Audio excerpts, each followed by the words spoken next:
കേരളത്തിലെ number 1 light weight ജ്വല്ലറിയായ ജേക്കു ജ്വൽസ് ഏറ്റവും കുറഞ്ഞ തൂക്കത്തിൽ കൂടുതൽ പൊലിമയിൽ new fashion trendy light weight ornaments ഒരുക്കി നിങ്ങളെ സ്വാഗതം ചെയ്യുന്നു. കൈക്കൂലി കേസിൽ അറസ്റ്റിലായ എറണാകുളം ആർടിഒയെയും ഏജന്റുമാരെയും വിജിലൻസ് കസ്റ്റഡിയിൽ വിട്ടു. മൂവാറ്റുപുഴ വിജിലൻസ് കോടതിയാണ് പ്രതികളെ 4 ദിവസത്തേക്ക് വിജിലൻസ് കസ്റ്റഡിയിൽ വിട്ടത്.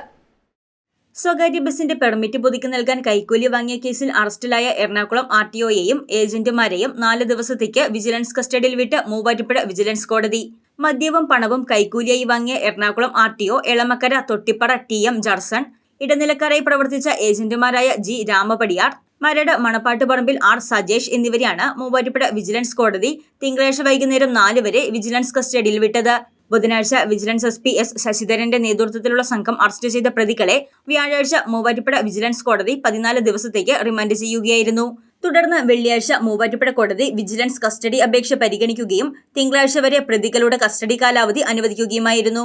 അറസ്റ്റിലായ ആർടിഒയുടെ എളമക്കരയിലെ വീട്ടിൽ നിന്ന് 100 ലിറ്ററിലേറെ വരുന്ന വിദേശ മദ്യക്കുപ്പികളും 60,000 രൂപയും വിജിലൻസ് സംഘം പിടികൂടിയിരുന്നു.